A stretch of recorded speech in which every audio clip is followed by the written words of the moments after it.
bonjour. Bienvenue. Good afternoon.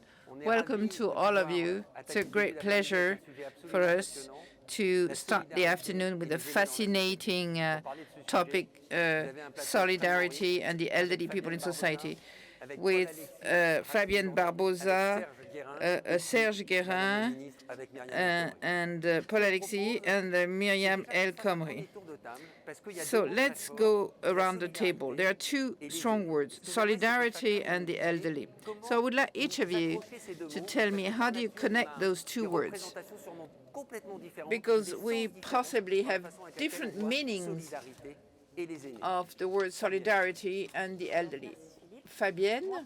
Thank you, Philippe. For me, solidarity means mutual aid, to be there for the people who need you, to be able to count on each other. And we are talking about the elderly, we're talking about transmission, wisdom, balance, and those words are not contradictory. So for me, it means the younger should help the elderly. And also the elderly to the youngest ones. Yes. For us, solidarity is citizen solidarity. You are going to welcome several people in your home, elderly people, fragile people, and the idea is to recreate that solidarity, which is an intergenerational one. The role of the person who's going to welcome the elderly is to provide some coordination. Territory, solidarity, close, local solidarity, yes. Solidarity is also reciprocity. In the past, the young person would learn from the older one, and it's still the case. But the elderly could also learn from the young one. A grandfather saying, my 8-year granddaughter just fixed my phone in 2 minutes. So it's a mutual contribution. Also, the idea of the solidar selfishness, because when I think I need to show some solidarity and I need to help the elderly, but it's also about selfishness, because I might be the elderly, I will be the elderly in the future. So it is in my interest to show some solidarity with the elderly, because as far as my family is concerned, I'm going to be affected, but I am also going to be affected. Now, we could look at society in a different way. We could consider that man is a wolf for men, and there are many people thinking like that, and in a very brutal way. Interdependency, that's what it's all about. I might need the other one. I'm thinking about Teddy Runner, somebody who looks like me, you know, same skin color, same size, same weight, 1 meter higher and 100 kilos more. But since he's 14 years old, he is being assisted by a psychologist who might not be as strong as he is, but he's helping him. So we need the others. We need the others to travel. We need the others to get some food. So if there is no solidarity, society is going to collapse. The minister, what do you think? Well, I think many things have been said, like reciprocity, mutual help, and it's important. But I think there is an issue of the maturity of our society as far as aging is concerned. With you, Philippe, with Fabienne, I have looked at, you know, after looking at things, we've seen that there is a lack of consideration, and because those jobs are not being valued, they are mostly women jobs, and it's also about the way you look at the elderly. We're living in cultures, in societies that are obsessed with performance. The elderly, in particular, they feel that they are socially useless and economically useless.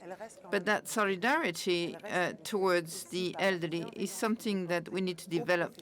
thanks to the way we look at professionals who are working with the elderly on a daily basis. So it's not completely collective and inclusive, but we need to work on it. So we need to change a company which is more oriented on assistance to work. Well, a sustainable social policy. Sustainability is not just for the environment, but it's also how you repair the damage of the past, but how do you anticipate them? In hygiene, it's quicker to clean an elderly to help her rather than to help her to do it. But what you want to do, you want to help her to do it. Talking about meaning and jobs, I'm turning to you, Fabienne. In all the works that we've done, thanks to Myriam, there's another way of thinking about the work. You need to be more responsible, and you need to show some solidarity between professionals. Could you please explain to us what is this approach? What is this different way of working? The first thing I'd like to say is that in this working method, there is a lot of autonomy for the aides, so they don't have anybody behind for these domestic helpers. They don't have anybody behind on their back telling them what to do. You know, the idea is to be autonomous. We do recruit our future colleagues ourselves. So it's not the executive who is going to tell you, I have recruited somebody. No, the person is going to recruit the person, and we're going to test the empathy, the job on the field. And once the person has been recruited, the person will be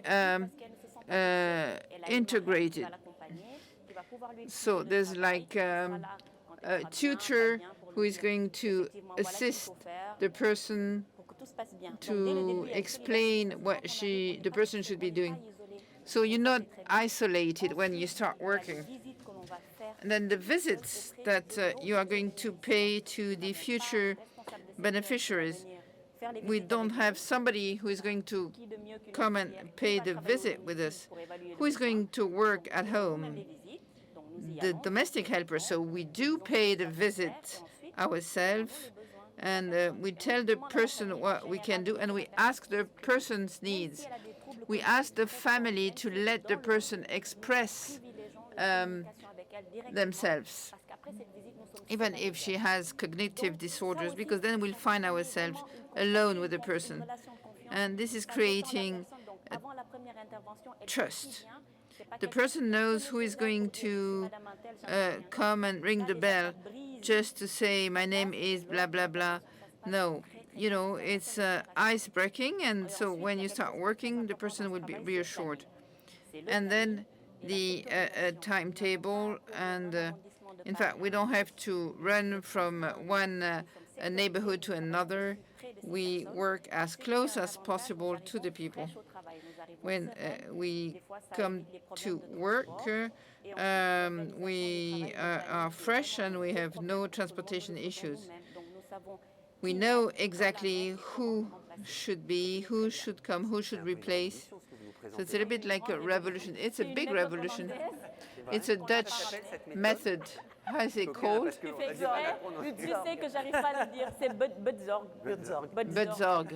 Budzorg, I think, is the name of it. I'm turning to you, Myriam. In view of all the works that you have conducted, in order to show solidarity to the elderly, we need all the caregivers to also show some solidarity. Do you think this is completely marginal, or there's a willingness to change things? Because solidarity is about being as close as possible to the patients, because the domestic helpers are the ones that are the closest. Do you think it's Taylorism, or there's a willingness to be as close as possible. We conducted 150 hearings, and we paid visits to the field. And what we've seen, there was a lack of recognition, and the helpers are earning 802 euros per month, and their transportation, they spend a lot of time in public transportation. So it will go through the professionals. Now, what are we asking them? We are asking hygiene, treatments, assistance, but also kindness. And the question that we should ask to ourselves, are we kind towards those professionals? Because the service quality is connected to life quality at work for the professionals. When you have an elderly man who is telling you, do you think it's right?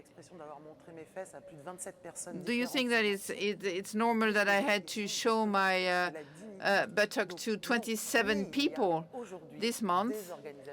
There's an issue of dignity. So within the nursing homes or at homes, we need to change things.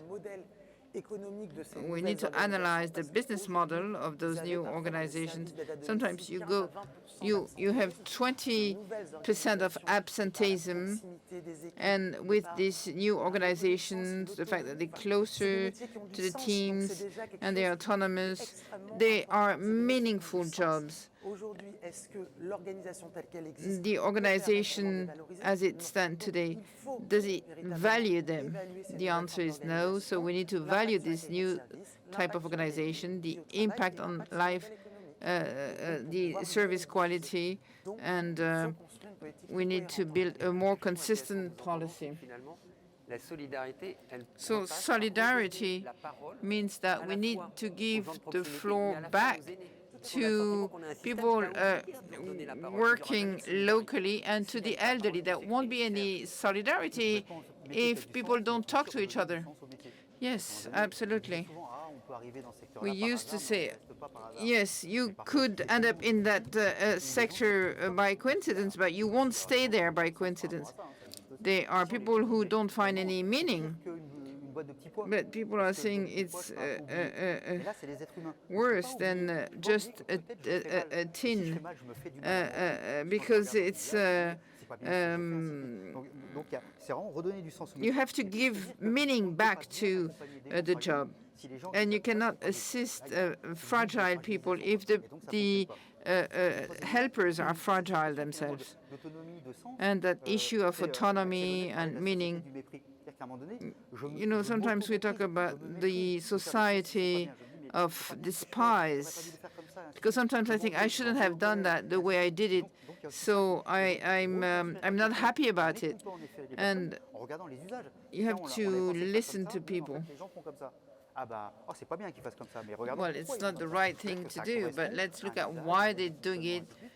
Maybe because they used to do it like that. So you shouldn't let them alone to think about it. You should confront yourself to other people. So imagine someone who's presenting a neurological difficulties. Well, we said, we say, well, to the elderly people, if you're over 65 years of age, then you need to do this and that, and you can't do this and that. So people start thinking, okay, they try and decide for others, even if these people find it more difficult to express their views, they nevertheless remain citizens.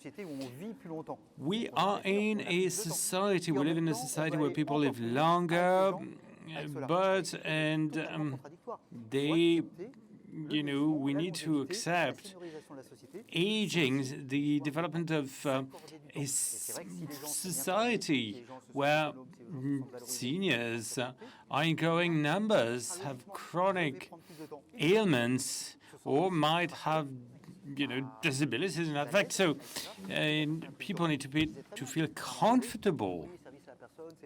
And whenever they say, well, personal support services, you know, personal care, you know, again, you have to take into account the human element. You need to recognize that, okay, you know, someone who's fragile, how can they recognize and people wearing masks, taking care, providing care? And so you need to think local. You need to think people that this person know and are familiar with. So you need to devise a system around that.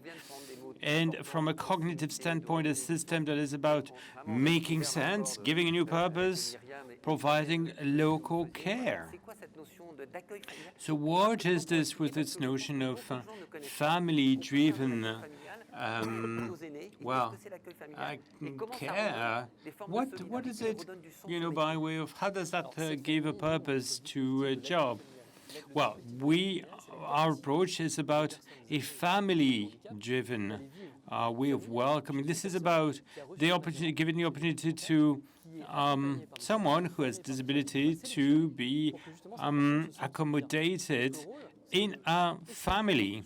Our role is to cross-fertilize this kind of you know, structure across the territory in France, so people can just live within the family, and so maybe in the local areas, or so you can create or recreate an environment from a social, you know, creating a friendly environment. What we've created is that in these environments, from 1 to 3 people can be accommodated. You know, they are taken care of, and the left to be paid is 1,200 euros a month. And so what is their profiles? Tell us about their experiences. There's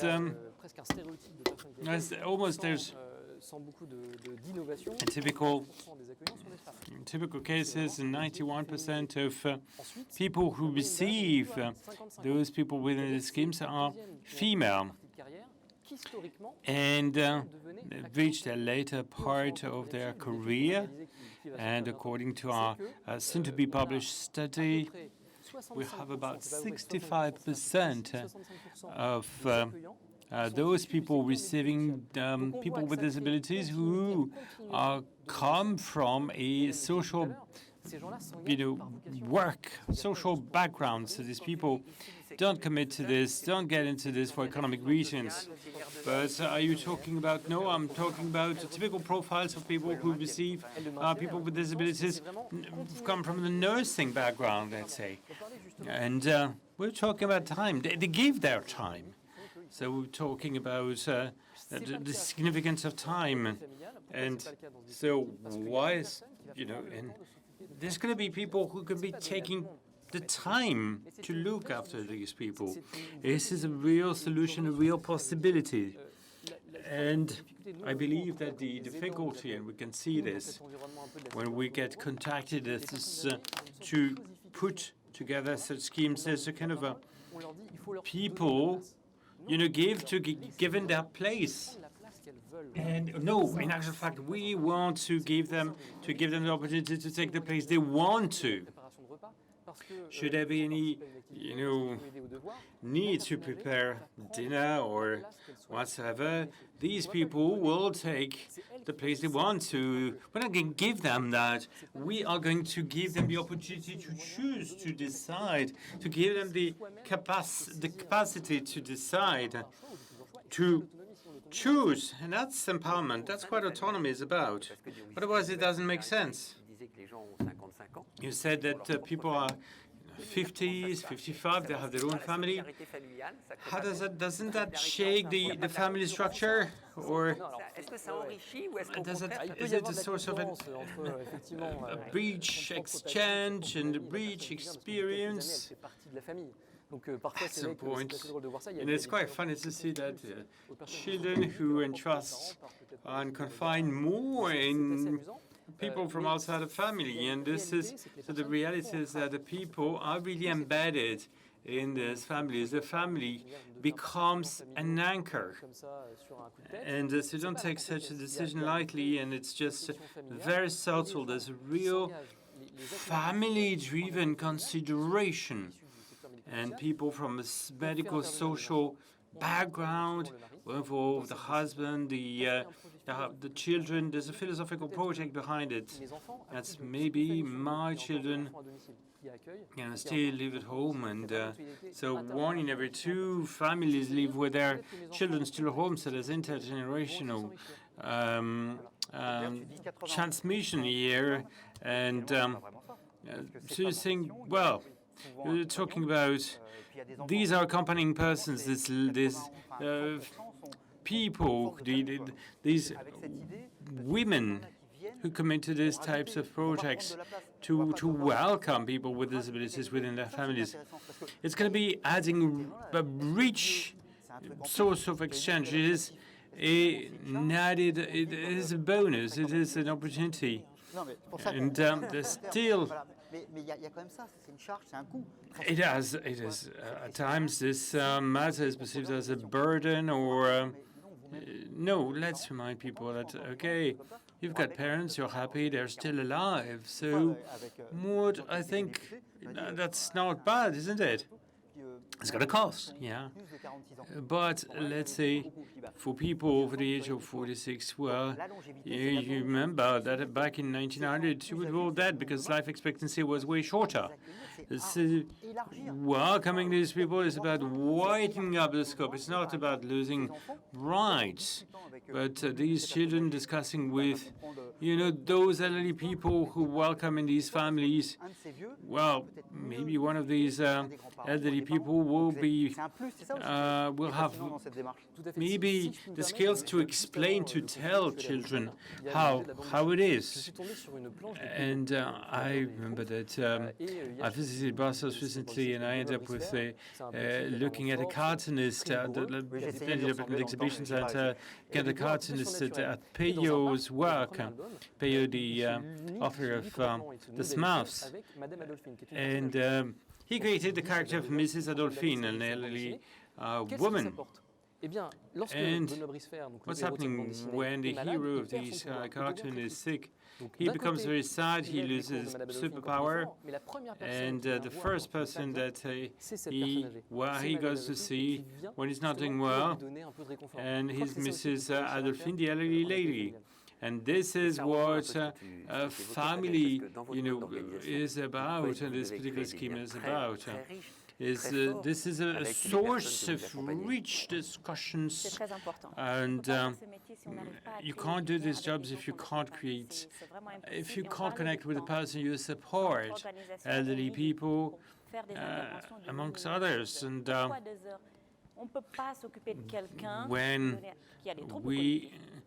for someone who has a cognitive disabilities, 2 hours is not enough, especially with someone who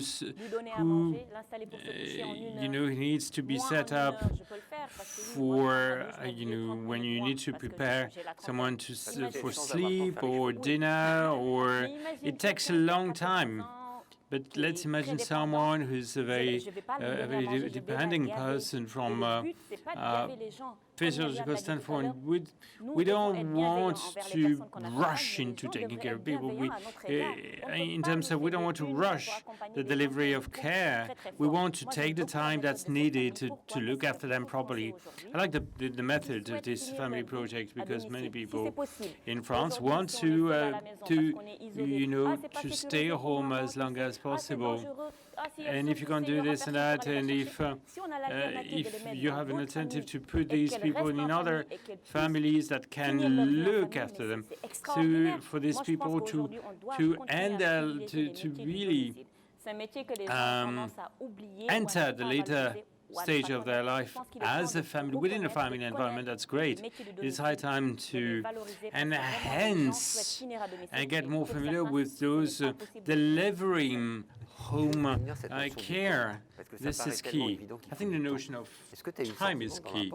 The notion of time is key because everything is timed. And time is, you said that this was a very tailored method, working like in a manufacturing line. That doesn't work. But this is a reality. That's what's happening out there. This is the number of labor incidents, that's 104,000 employees, because on average that's 34 per, whilst the average in France is 34 for 1,000. So there's really high numbers there. The accident rate, and one of the points here is really the absenteeism rate is very high. So if you cut absenteeism, because we have a strong family-driven policies, you get a return on investment. So what is the first thing they want to? They don't want to choose between doing something quickly and doing it well. And that's what's happening. Some of the local authorities are still, taking measures, but on average, people, still in some cases give 15 minutes to deliver care to elderly people when you come in the morning. Some of the structures who've adopted this new ways of going about their jobs, that's not what you've described. Is not what is generally practiced in this country. There's lots of people who drive for miles. They still have fragmented schedules. They have people who, I don't want to give you an apocalyptic image of these types of jobs, but the expectations are very high. And despite in the crisis we've just gone through, and getting masks from pharmacists has been quite a struggle. So we had to fight for it. So I think that this job's really value is linked to pride of doing this job. So there's a delta, there's a gap between a deep sense of purpose and the invisibility, the lack of recognition in the public sphere within society as a whole. So this is something that why 59 certifications, so different qualifications, how dinners can say, well, okay, I'm a social assistant, I'm a social worker, this has to be, these jobs have to be enhanced, have to be better recognized, pay obviously has to be reviewed upwards. There's lots of things to be done there. In states and local municipalities, that things are moving faster, indeed. People don't want this to cost too much. 30% of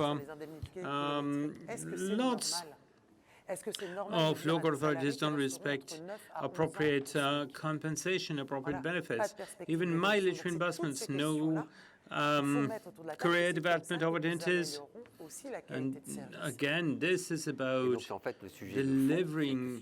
This really influences these care delivery services.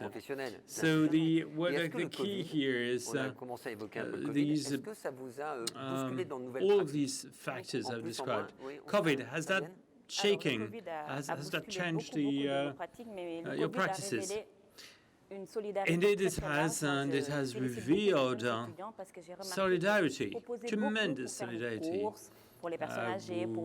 Go shopping for elderly people, going to get their drugs at the local pharmacy. But what COVID changed in the way we work is that people would work way more. They wouldn't get into transport, into public transport, because masks are perceived as a real struggle. How can we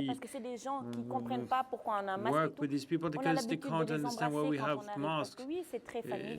Yeah, we can to greet them. It's very family-oriented. There's a link there. It's reassuring and all. So okay, today, Philippe, I can't give you a case because I can't. Because there's COVID. It's a flu. It's a killing. It kills people. We wear masks. Remember, we have to wear masks. And je me présente à la pharmacie so parce que on a reçu le circulaire qui dit qu'on a le droit d'avoir 9 masques. Memo that says, well, we're allowed for 9 masks. And then people would say, no, you're not. The masks are reserved for physicians, doctors. And that's it. And people would deny us masks. However, and it was very frustrating because we had to wait in line to get our masks. And I would even, get there before the nurse. And I haven't got a mask. How do I work with such an environment? So on TV everywhere, you would get a memo according to which, as an assistant, as a home assistant, you would, as a home helper, you wouldn't be given that recognition. And at the start, people didn't act in the spirit of solidarity. And then slowly, things changed, but it did take some time. So young students, they discover such professions, and what has been going on, has that boosted interest? Have you created people that have this call to serve? Well, I thought, well, they want to step outside. When you see a grandmother, grandfather, and staying at home, stuck at home, you want to help him or her. You want to help. And these are, these services were delivered by young people, not female workers who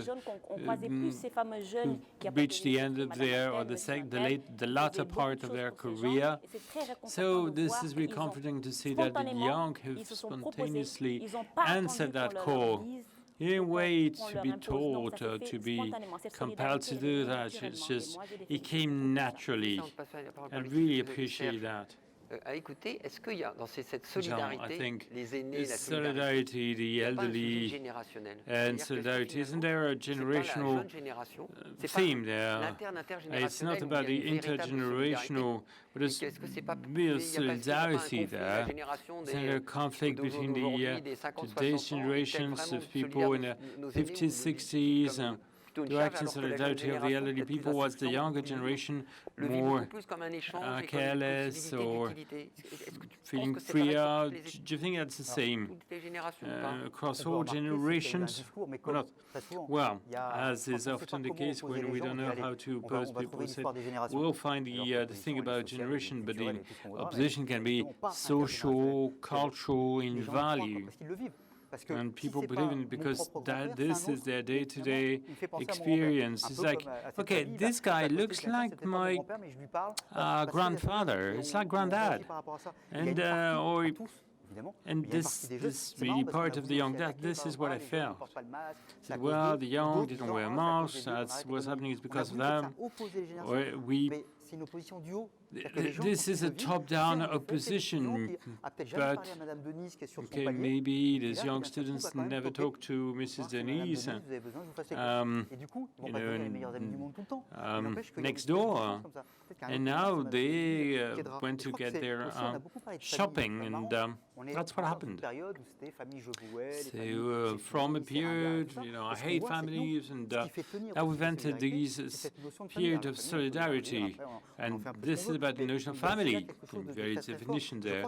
That's something that's pretty strong. I think COVID, this incredible COVID-driven catastrophe was also a source of in all periods you have brilliant people, you have really bad people, and we've seen, people who came to help, far from opposing generations once against the other. This strengthened these connections. Two moments in terms of awareness raising. Okay, jobs, working is not that easy. There's 3 months holidays. There's people being criticized in public service.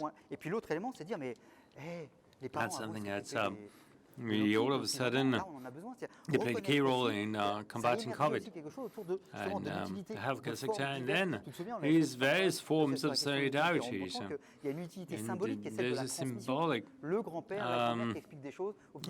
purpose here, this transmission. The grandfather, grandmother, he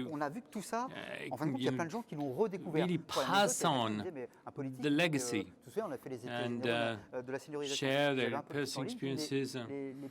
And then at some point, well, the over 70s, 80s, are we talking 1 million? No, 6 million. Going forward, there will be 12 million of those people. There's awareness. People became more affected. We're not talking a minority somewhere. We're talking several million people. It's going to be booming. It's going to be an increasingly great number of those people here amongst the general population. And this is how you look at it. If you tell people you're wrinkly, well, you need to, or if you're a respectable old person, it's the way society look at this. For these jobs to be enhanced, to values to be enhanced, there has to be communications. It's not about working with the wrinklies. It's about enhancing the value of those jobs. There may be jobs that can be of interest to you because in the way you are with people, that could fit in well.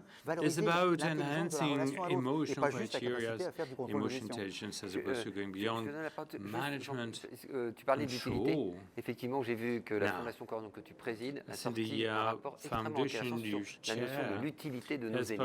Extrêmement intéressant parce que ce mot utilité, solidarité, utilité, c'est vraiment deux mots finalement où il y a une association. This is really key there, and all of us, irrespective of our age, our function, our health status, we need to feel useful. And most disabled people, the person with the greatest disabilities needs to feel useful. C'est paradoxal, mais pour deux raisons. La première raison, c'est So, que les what's happening here is that those people received in our families did not necessarily feel the weight of lockdown because they stayed within their usual environment at home. No virtual change there. And the second aspect is that there's been an intensification of the connections with the children and grandchildren. So part of the people who didn't have any, who stopped contact with granddad and grandma, well, because the media talks a lot about this, realized that as granddad and grandma, using digital tools, have been able to reconnect with their families, with the person who was received in these families. So that radically accelerated connections and strengthened connections within family, between families, the natural family, and the family who would receive these people. News, updates. We're talking about generational gaps. There's grandchildren are taking care of those topics. And we've assessed that there's a plus 33% of video connections between grandfree children and people who received in these families. So it's quite a positive, despite it all, it was quite a positive period.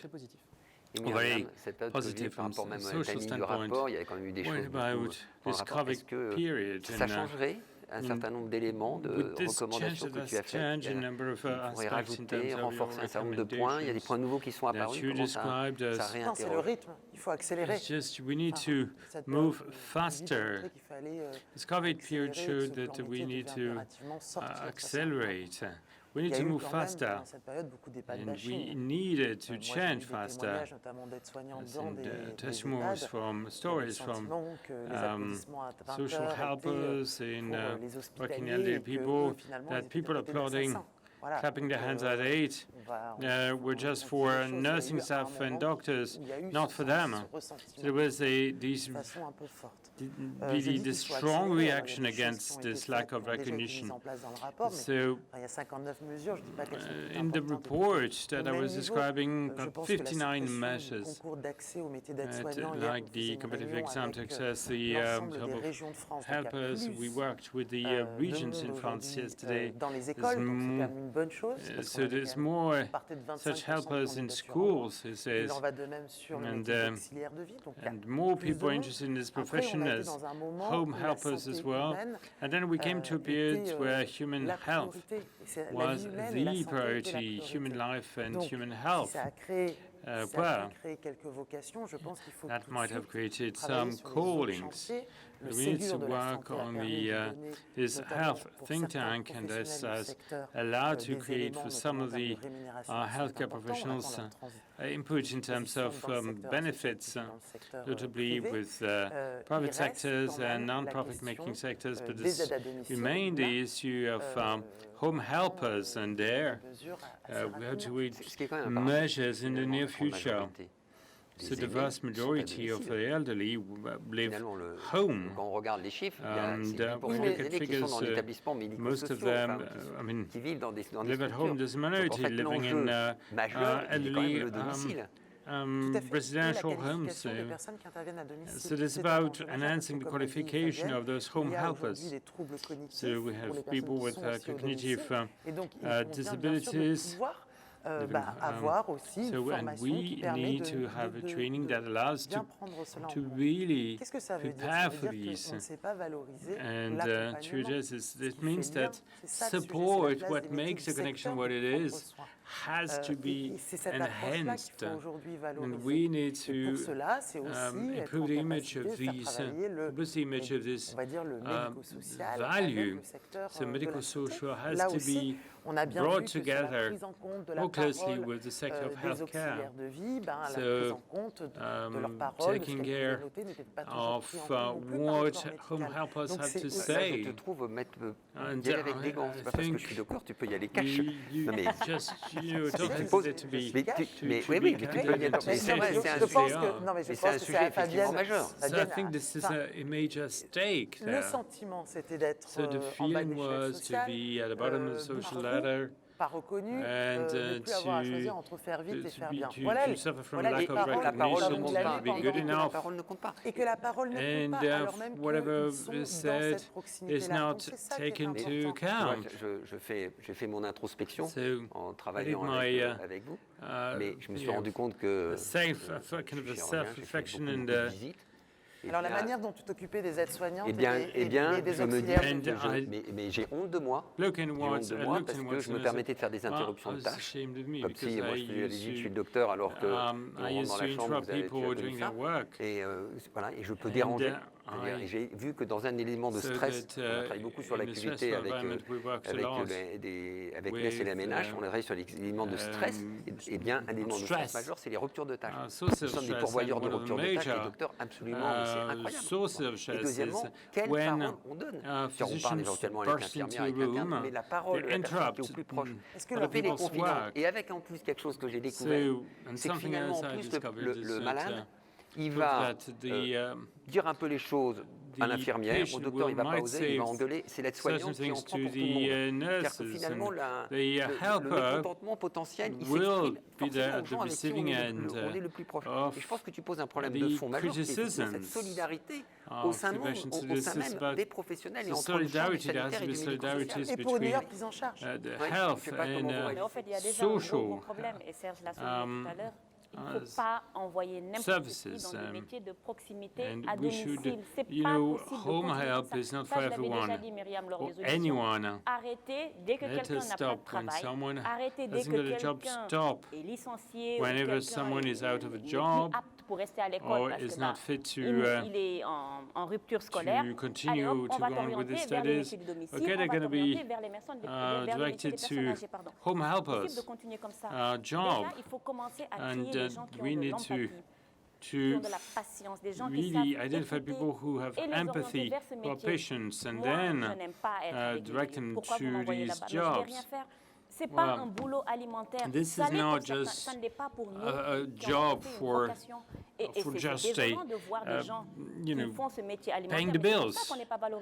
It's not.